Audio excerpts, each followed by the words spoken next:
Welcome to Naresh academy. Union public service commission మరియు Andhra Pradesh public service commission group 1 and group 2 సంబంధించి November 17, 2023 తేదీ సంబంధించి the Hindu, Eenadu, Sakshi news paper వచ్చిన important articles సమగ్ర విశ్లేషణ తెలుగులో ఈ వీడియోలో చూద్దాం. Question number 1. అమెరికా, చైనాల మధ్య అత్యున్నత స్థాయి సైనిక సంప్రదింపుల ప్రక్రియ గురించి వివరాలు తెలపండి.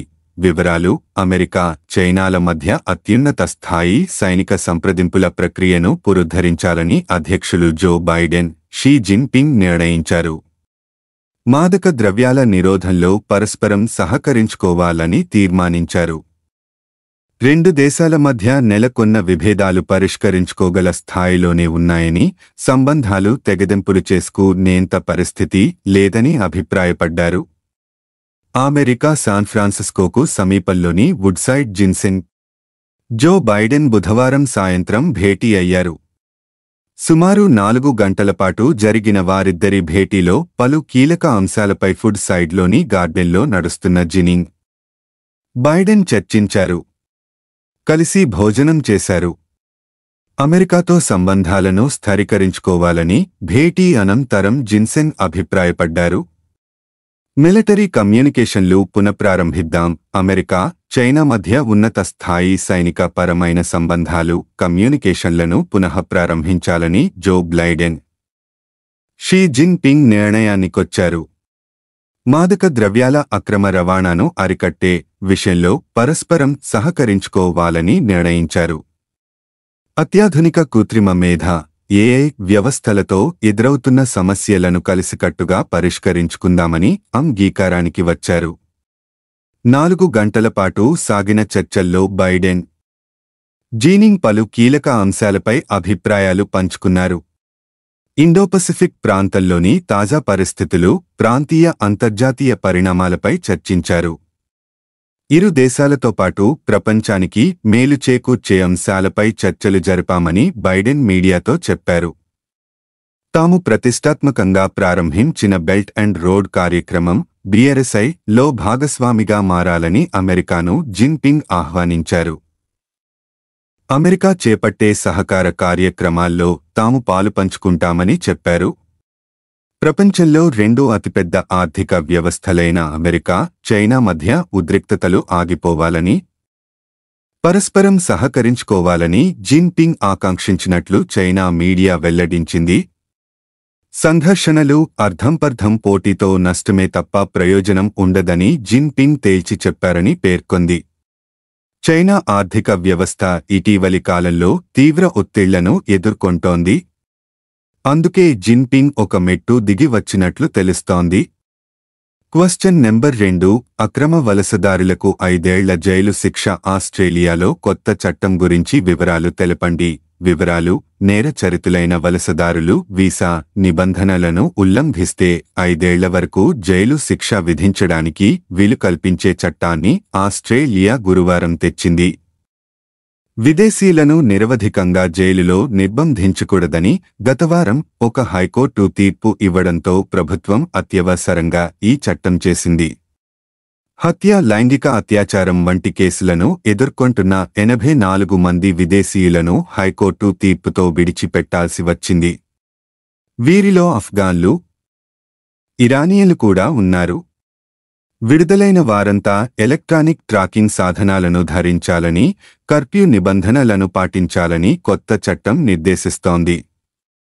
దీన్ని అతిక్రమించివారు 5 ఏళ్ల వరకు జైలు శిక్షకు గురవుతారు. బోట్లలో వచ్చే అక్రమ వలసదారులను పసిఫిక్ మహాసముద్రంలోని ఒక దీవిలో ఆస్ట్రేలియా నిరవధికంగా నిర్బంధించేది. దాంతో బోట్లలో వలసదారుల ప్రవాహం ఆగింది. Question number 3. మిత్రశక్తిని వ్యాయామం గురించి తెలపండి. వివరాలు: సందర్భం భారతదేశం మరియు శ్రీలంక మధ్య 9వ ఎడిషన్ ద్వైపాక్షిక సైనిక వ్యాయామం మిత్రశక్తి ఔంధ్, పుణేలో ప్రారంభమైంది. మిత్రశక్తి దాదాపు 120 మంది భారతీయ ఆర్మీ సిబ్బంది పాల్గొనడంతో నవంబర్ 16 నుండి 29 వరకు ఈ విన్యాసాన్ని నిర్వహిస్తున్నారు. 2 సైన్యాల సిబ్బందితో పాటు ఇరు దేశాలకు చెందిన ఎయిర్ ఫోర్స్ సిబ్బంది కూడా ఈ విన్యాసాల్లో పాల్గొంటున్నారు. ఐక్యరాజ్యసమితి చార్టర్ యొక్క 7 అధ్యాయం క్రింద ఉపసంప్రదాయ కార్యకలాపాల నిర్వహణను సంయుక్తంగా రిహార్సల్ చేయడం ఈ వ్యాయామం యొక్క లక్ష్యం.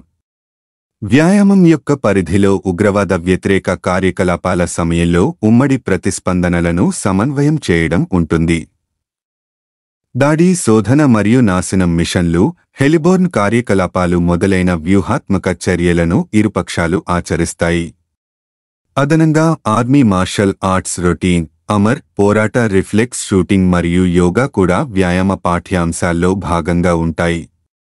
హెలికాప్టర్లు, డ్రోన్లు మరియు కౌంటర్ అన్మాన్డ్ ఏరియల్ సిస్టమ్స్ కూడా వ్యాయామం సమయంలో ఉపయోగించబడతాయి. ఉత్తమ పద్ధతులను పంచుకోవడం భారత సైన్యం మరియు శ్రీలంక సైన్యం మధ్య రక్షణ సహకార స్థాయిని మరింత మెరుగుపరుస్తుంది. Question number 4. ఈకామర్స్ భద్రత ప్రమాణాలకు కమిటీ గురించి వివరాలు తెలపండి. వివరాలు: ఆన్లైన్లో సురక్షితం కాని ఉత్పత్తుల విక్రయాలను కట్టడి చేసే దిశగా ఈకామర్స్ కంపెనీలకు ప్రమాణాలు, భద్రతా ప్రతిజ్ఞను సేఫ్టీ ప్లెడ్జ్ రూపొందించేందుకు కేంద్రం కమిటీని ఏర్పాటు చేసింది. ఇందులో దిగ్గజ ఈకామర్స్ సంస్థలు, వినియోగదారుల స్వచ్ఛంద సంఘాలు, పరిశ్రమ సంఘాల నుంచి సభ్యులు ఉన్నారు.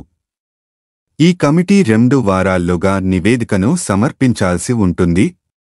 గురువారం వినియోగదారుల వ్యవహారాల విభాగం నిర్వహించిన సమావేశం సందర్భంగా ఈ కమిటీ ఏర్పాటును ప్రకటించారు. సిఐఐ, అసోచామ్, ఫ్లిప్కార్ట్, అమెజాన్ తదితర సంస్థల ప్రతినిధులు ఇందులో పాల్గొన్నారు. వినియోగదారుల ప్రయోజనాల పరిరక్షణలో ఈకామర్స్ సంస్థల నిబద్ధతకు ఈ సేఫ్టీ ప్లెడ్జ్ నిదర్శనంగా ఉండగలదని పరిశ్రమ వర్గాలు తెలిపాయి. Question number 5. భారత వృద్ధికి S&P గ్లోబల్ రేటింగ్స్ అంచనా గురించి వివరాలు తెలపండి. భారత ఆర్థిక వృద్ధి 2024 నుంచి 26 వరకు ఆర్థిక సంవత్సరాల్లో ఏటా 6-7.1% మేర నమోదవుతుందని S&P గ్లోబల్ రేటింగ్స్ అంచనా వేసింది. భారత వాస్తవ జీడీపీ మార్చి త్రైమాసికం నాటి 6.1%తో పోలిస్తే జూన్ త్రైమాసికంలో 7.8% పెరిగింది. ఆర్బీఐ అంచనాల ప్రకారం 2023 నుంచి 24 వరకు, 2024 నుంచి 25 వరకు ఆర్థిక సంవత్సరాల్లో 6.5% వృద్ధి రేటు నమోదు కావచ్చు. అయితే global banks country by country outlook 2024 పేరిట S&P విడుదల చేసిన నివేదిక మాత్రం వృద్ధి రేటు మరింత మెరుగ్గా ఉంటుందని అంచనా వేయడం గమనార్హం. నివేదికలోని ముఖ్యాంశాలు: 2025 మార్చి 31 కల్లా బ్యాంకింగ్ రంగంలో బలహీన రుణాలు, స్థూల అడ్వాన్సుల్లో 3-3.5% తగ్గుతాయి. కార్పొరేట్ బ్యాలెన్స్ షీట్లు బలోపేతం కావడం, అండర్ రైటింగ్ ప్రమాణాలు కఠినతరం కావడం, రిస్క్ మేనేజ్మెంట్ విధానాలు మెరుగవడం ఇందుకు సహకరించవచ్చు. భారత్లో వడ్డీ రేట్లు భారీగా ఏమీ పెరగకపోవచ్చు. ఇది బ్యాంకింగ్ పరిశ్రమలో నష్టభయాన్ని పరిమితం చేస్తుంది. అయితే అంతర్జాతీయంగా తక్కువ వృద్ధి రేటు, విదేశీ గిరాకీ మందగించడం వంటివి భారత ఆర్థిక కార్యకలాపాలపై ఒత్తిడి తీసుకురావచ్చు, ద్రవ్యోల్బణాన్ని పెంచొచ్చు. అయితే దేశీయంగా ఆర్థిక వ్యవస్థ ఉండడం వల్ల అంతర్జాతీయ అనిశ్చితుల ప్రభావం కాస్తంతే ఉండొచ్చు. 2024 నుంచి 26 వరకు మధ్య కూడా ఆర్థిక వృద్ధి కొనసాగుతుంది. SBI దిగ్గజ ప్రైవేటు బ్యాంకులు ఇప్పటికే తమ ఆస్తుల నాణ్యత సవాళ్లను ఎక్కువ భాగం పరిష్కరించుకున్నాయి. చాలా వరకు ప్రభుత్వ రంగ బ్యాంకులు ఇప్పటికీ అధిక బలహీన ఆస్తులను కలిగి ఉన్నాయి. దీనివల్ల లాభదాయకతపై, వాటిపై పనితీరుపై ప్రభావం పడొచ్చు. Question number 6. వ్యక్తిగత రుణాలపై నిబంధనలు కఠినతరం, బ్యాంకులు, ఎన్బీఎఫ్సీలకు ఆర్బీఐ ఆదేశాల గురించి వివరాలు తెలపండి. వివరాలు: వ్యక్తిగత రుణాల విషయంలో reserve bank of India RBI కీలక నిర్ణయం తీసుకుంది. బ్యాంకింగేతర ఆర్థిక కంపెనీ ఎన్బీఎఫ్సీలు ఈ తరహా రుణాలిచ్చేందుకు ఉన్న నిబంధనలను కఠినతరం చేసింది. హామీలేని వ్యక్తిగత రుణాలకు రిస్క్ వెయిట్ను 25 బేసిస్ పాయింట్ల మేర పెంచింది. ఈ సవరించిన నిబంధనలు గృహ, విద్య, వాహన రుణాలకు వర్తించవు. పసిడి ఆభరణాలు తనపై తీసుకునే రుణాలకు వర్తించవని స్పష్టం చేసింది. ఈ రుణాలకు యథాతథంగా ఒక 100% రిస్క్ వెయిట్ కొనసాగుతుందని తెలిపింది.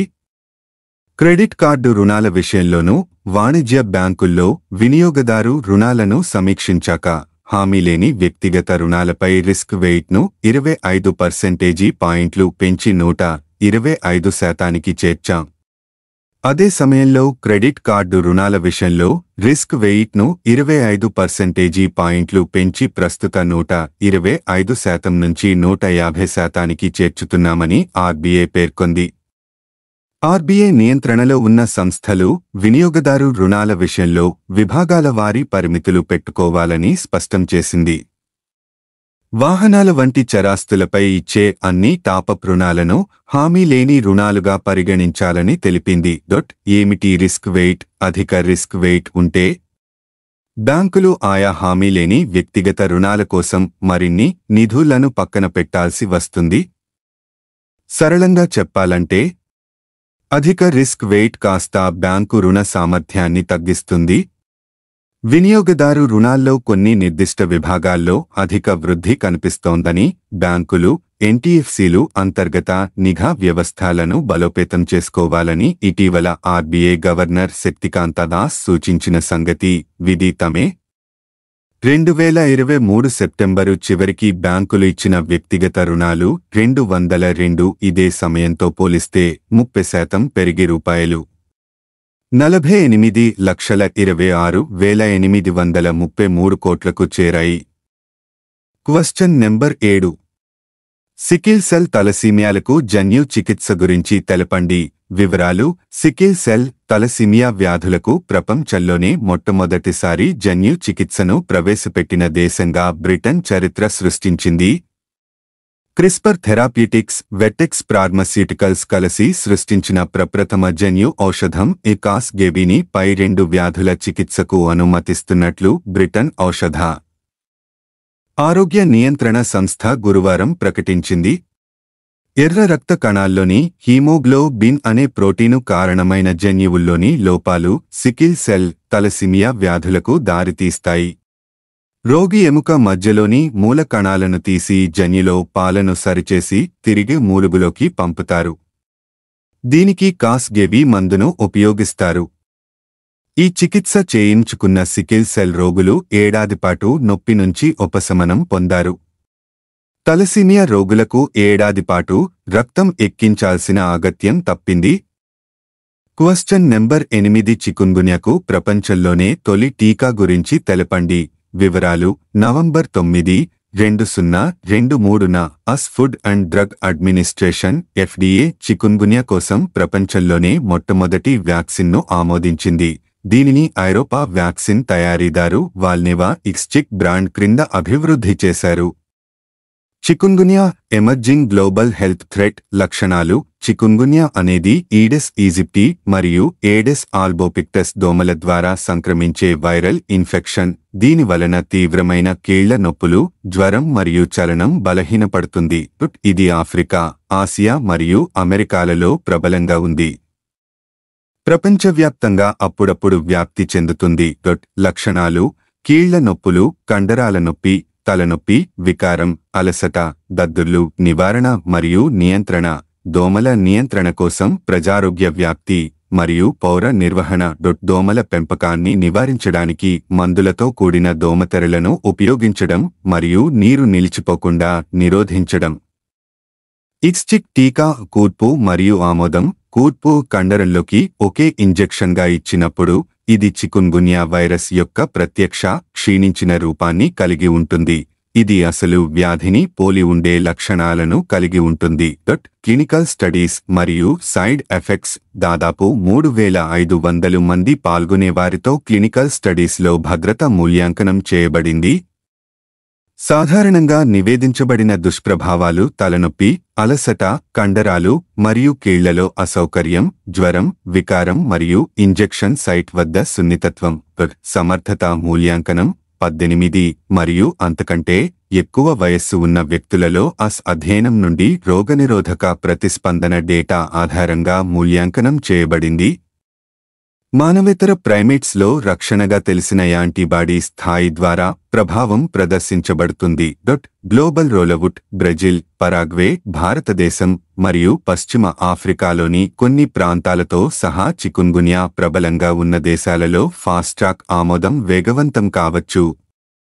ప్లీజ్ లైక్, షేర్, కామెంట్ చేయండి మరియు subscribe my YouTube channel @Naresh Academy 5509. Thank you one and all.